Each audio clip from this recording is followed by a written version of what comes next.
नमस्कार दोस्तों, मैं कैलाश। तो आज अमृतसर में अमृतसर वेलफेयर एसोसिएशन की डिस्ट्रीब्यूशनशिप की यहाँ मीटिंग है, जहाँ पर कि जीएसटी लेकर मुद्दा उठाया जा रहा है। और यहाँ पर हमारे साथ अनिल कपूर जी हैं, जो कि समय समय पर जीएसटी को लेकर सरकार को उसके बारे में सुझाव देते रहते हैं और सरकार के और व्यापारी वर्ग की आवाज़ बुलंद करते रहते हैं। उनसे हम बातचीत करेंगे कि इस समय जीएसटी को लेकर क्या मुद्दे उठाए गए आज की मीटिंग में और उससे सरकार का क्या रवैया रहा है। तो जैसा कि सर, आप समय समय पर जीएसटी को लेकर मुद्दे उठाते रहते हैं और सरकार को इसकी कमियों के बारे में जताते रहते हैं, तो सरकार की ओर से इस पर क्या रवैया रहता है? बात ऐसी है कि हमने गवर्नमेंट को पहले भी कहा था कि अगर आप टैक्स कलेक्शन के लिए कुछ करना चाहते हो तो व्यापारी तो आपके साथ है, लेकिन बात ये होती है कि काम करना हो तो काम करने से पहले, जैसे आप पेपर देने हम जाते हैं तो पेपर देने से पहले हम पूरा उसकी तैयारी करके जाते हैं।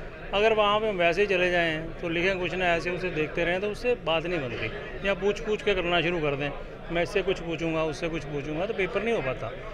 तो सरकार ने भी ऐसा किया, इतने हौच पौच में जीएसटी लगाई है कि वो खुद लगा के ही पजल हो गए हैं। हर अमेंडमेंट पे अमेंडमेंट आती जा रही है, समझ किसी को आ नहीं रही। उन जिन्होंने लगवाई है उनको समझ नहीं आ रही, व्यापारी बेचारे को क्या समझ होगी। एक घर में अगर 3 बेटे हों, मैं आपको एग्जांपल देता हूँ, एक जो पढ़ा लिखा होता है, बहुत पढ़ा लिखा होता है, उसको आईएएस आईपीएस बना देता है। जो बीच में थोड़ा कम पढ़ा होता है उसको कहते चलो यार इसको किसी बैंक में लगवा दो, बैंकिंग की नौकरी करवा दो। जो घर का सबसे नालायक बच्चा होता है ना, 10वीं 12वीं होता है, उसको कहते हैं यार इसको दुकान खुलवा दो, व्यापार करा दो। ये एक मिन्थ होता है सोसाइटी का। लेकिन आज की डेट में जो सबसे घर का पढ़ा लिखा बच्चा होगा सिर्फ वही व्यापार कर सकता है, वो सबसे नीचे वाला जो कम पढ़ा लिखा वो कुछ नहीं कर सकता। जीएसटी जब लागू की गई थी तो सरकार की ओर से ये भी कहा गया था कि जीएसटी इतनी सिंपल रखी जाएगी, 10वीं पास भी उसको आसानी से फिल कर सकेगा। लेकिन यहाँ हमने ग्राउंड लेवल पर देखा है कि बड़े बड़े सीए माथे पर हाथ रख के बैठ जाते हैं जीएसटी भरने के लिए, इतनी कॉम्प्लिकेशन है। तो उसको सुधार के लिए सरकार ने कुछ अपडेट किया?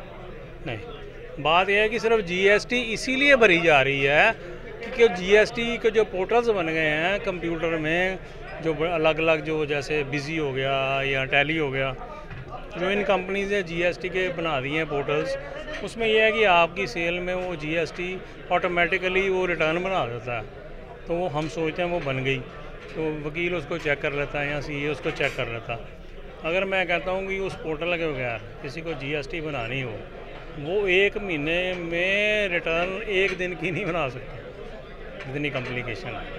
इसके पहले कि कुछ वेंडर हमारे साथ काम, किसी भी व्यापार में लेकर कुछ कमीशन एजेंट वेंडर भी काम करते हैं, लेकिन जीएसटी के आने के बाद उनकी कमीशन निकालनी भी बड़ी मुश्किल हो गई है। कुछ वेंडर ऐसे भी होते हैं जिनके पास जो रजिस्टर्ड वेंडर नहीं है, जिनके पास जीएसटी नंबर नहीं है, तो उसकी कॉम्प्लिकेशन भी बढ़ी है। देखो, जो रजिस्टर्ड वेंडर नहीं है उन्होंने कुछ किया तो है कि टॉट ले लो तुम, अगर तुम्हारी सेल नहीं है। हाँ, वेंडर नहीं, वेंडर के लिए जीएसटी की बेसिकली मेरे हिसाब से ज़रूरत नहीं होती। कोई वेंडर हो तो उसको तो वो टीडीएस, उसके इनकम पे टीडीएस भरना होता है। यहाँ आजकल सरकार ने को टीसीएस लगा दिया साथ में, अगर कमीशन ज़्यादा बन गई है तो वो टीडीएस भरेगा या टीडीएस भरेगा अगर उसकी इनकम 2.5 लाख से ऊपर हो जाती है। तो मेरे ख्याल से जीएसटी में वेंडर जो है वो जीएसटी में मेरे ख्याल से नहीं आता, कोई बहुत ज़्यादा नहीं, मेरे को पता, मेरा ख्याल है नहीं आता। तो बात करें आज के मुद्दे की लेकर, तो आज सरकार को किन मुद्दों के बारे में जताया गया और कि कैसे आश्वासन सरकार की ओर से मिलने की उम्मीद है आपको? हमने तो जब जीएसटी शुरू हुई थी हमने उसी वक्त कह दिया था कि आप जो जीएसटी की जो धाराएं बना रहे हो 1% और बढ़ा दो। अब तो जीएसटी लगी रही है, आप 1% बढ़ा के वो जो 1% है उसका बफर बनाओ। जिस बंदे को जो जीएसटी भर रहा है उसका एक बफर बना दो, उसके खाते में वो पड़ता जाए। उसकी फैमिली में या उसकी वो जो फर्म चलाते हैं, जैसे जैसे वो रिटायरमेंट की तरफ जाए या उसको कोई चोट लग जाए या व्यापार करने के काबिल ना रहे या बैंकरप्ट हो जाए या व्यापार बंद हो जाए, ख़त्म हो जाए, तो वो जो उसका पैसा जमा है वो विद इंटरेस्ट उसको वापस कर दिया जाए, ताकि उसको कुछ सहूलत मिल जाए भी, चले यार मैं मरा नहीं, अभी कुछ है मेरे पास, मेरा वो पैसा प्रोविडेंट फंड टाइप्स जमा है। जैसे हम नौकरी वाले का प्रोविडेंट फंड काटते हैं, हम 1% उसका भी जीएसटी काट लें व्यापारी का। बहुत बड़ा सुझाव है इनकी ओर से, सरकार के लिए बहुत बड़ा सुझाव है। ये मेरा मानना है कि अगर जो सरकार ये मान ले तो व्यापारिक जगत में एक खुशहाली की लहर आ जाएगी। जैसा कि हर व्यापारी अपनी सारी उम्र टैक्स भरता रहता है। सरकार को किसी भी देश की बुनियाद की बात करें तो फाइनेंशियल सिक्योरिटी सिर्फ व्यापार की दर से होती है, लेकिन व्यापारी की सिक्योरिटी हम बात करें भारत में तो कुछ भी नहीं है।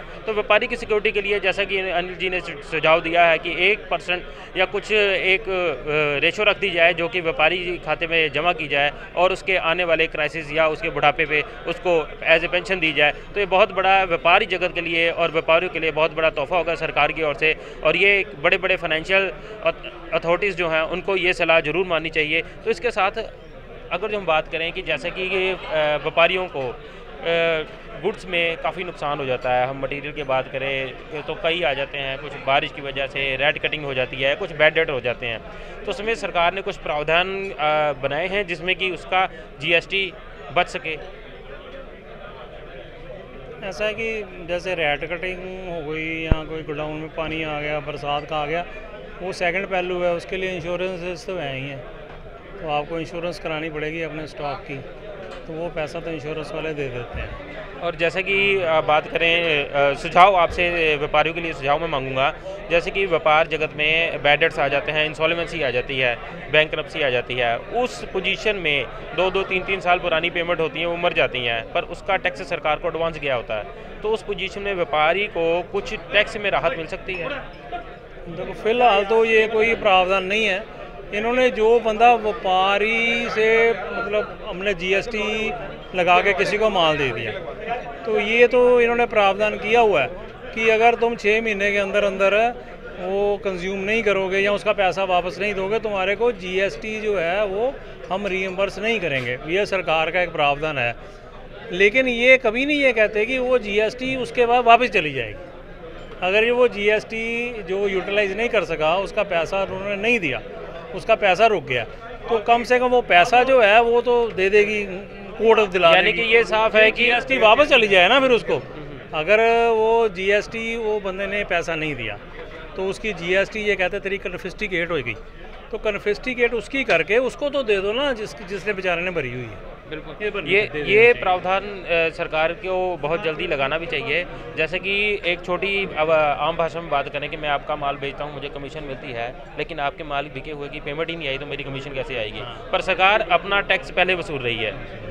बस ये तो है ही है जी, टैक्स सरकार पहले वसूल। अभी देखो धीरे धीरे लगे हुए हैं, त्रुटियां काफ़ी निकालनी है, 1000 के करीब अमेंडमेंट उन्होंने की हुई है, अभी अमेंडमेंट्स की ज़रूरत है इसको। अभी जब GST शुरुआत की गई थी तब सरकार के कुछ नुमाइंदे भी आए थे, उन्होंने जगह जगह मीटिंग भी की थी, GST कैसी रहेगी कैसी होगी, उसमें उन्होंने ये भी बताया था कि GST में हम ऐसा पैनल भी रखाएंगे कि जो कि बैड पे ही हैं उनका एक अलग सा डिटेल बन जाएगी जो कि बाकी व्यापारियों को भी शेयर की जाएगी, परंतु ऐसा कुछ नहीं हुआ। नहीं, वो एक लॉ इन्होंने निकाला है कि आगे होता था कि जैसे कि हम किसी से माल मंगाया, उसने अपनी रिटर्न नहीं भरी, हमको नहीं पता लगता था, हम जो 2-4 महीने बाद 6 महीने बाद जब अपनी रिटर्न लगाते थे तो तब हमको सरकार की तरफ से एक लिस्ट आती थी भी ये बंदों ने टैक्स नहीं भरा हुआ, तो यहाँ तो उनको बोलो वो टैक्स भरे नहीं तो ये टैक्स तुम भरोगे। हम लोगों ने भरा भी, लेकिन अब ये आ गया है कि अगर 1 साल कोई ऐसा हुआ है, जैसे शायद 2 महीने का टाइम रखा, मेरे को एग्जैक्टली नहीं पता कि कंसिस्टेंटली अगर कोई 2 महीने की 3 महीने का टाइम दिया हुआ नहीं देता, अपनी नहीं भरता, तो उसकी वो मतलब उसकी गाड़ियाँ नहीं निकलेंगी, उसका ई-वे बिल नहीं बनेगा। ये तो उन्होंने कर दिया है। अब वो भी म्यूचुअल अंडरस्टैंडिंग से ही किया जा रहा है, 2 महीने किसी का 1 महीने चलता है, 3 महीने तक का टाइम दिया गया है, पर वो सरकार ई-वे बिल नहीं बना रही, उसका माल निकल नहीं सकता। और हमारे चैनल के माध्यम से व्यापारी जगत को कुछ सुझाव देना चाहेंगे आप? व्यापारी जगत को मैं यही सुझाव देना चाहूँगा कि ज़माना बड़ा ख़राब चल रहा है, तो हम एक ही बंदे पे इतना ज़्यादा उधार डाल के या क्रेडिट की मार्केट, क्रेडिट के बगैर तो मार्केट नहीं चलती, इतना ज़्यादा क्रेडिट एक ही बंदे पे डालने की बजाय, जैसे एक तंबू होता है हमारा खड़ा है, अगर हम तंबू एक बम्बू पे खड़ा कर देंगे तो जिस दिन वो बम्बू उड़ गया उस दिन तंबू गिर गया। तो अपना तंबू जो है एक बम्बू पे खड़ा करने के बजाय कम से कम 100 बम्बू पे खड़ा करो। अगर तुम फ़र्ज़ करो 1 लाख रुपये उधार डालना चाहते हो तो 100 बंदे को 1000 रुपये डालो, ताकि 1 बम्बू 2 बम्बू उड़ भी जाएँ तो तुम मरो ना। तो अगर तुम्हारा बम्बू 1-2 बंदों पे खड़ा रहेगा तो जिस दिन अंधेरी आई वो बम्बू 2 उड़ जाएंगे, तुम भी मर जाओगे। तो स्कैटर करके काम करो, थोड़ा थोड़ा काम करो, ज़्यादा मत करो। तो बहुत अच्छा सुझाव रहा इनकी ओर से व्यापारी जगत के लिए, और साथ में सरकार के लिए भी कि जैसा कि सरकार को इस चीज़ की ओर ध्यान देना चाहिए कि भाई व्यापारी सिक्योरिटी बहुत ज़रूरी होनी चाहिए, जिसमें कि एक व्यापारी जगत जो कि हर काम में टैक्स देता है, सरकार की इनकम का स्रोत बनता है, उसकी सिक्योरिटी ज़रूर होनी चाहिए, फाइनेंशियल सिक्योरिटी। तो इस सुझाव पर सरकार को भी अमल करना चाहिए। तो इस तरह की और खबरों के साथ जुड़े रहे के साथ कैमरामैन मनीष शर्मा के साथ कैलाश पर।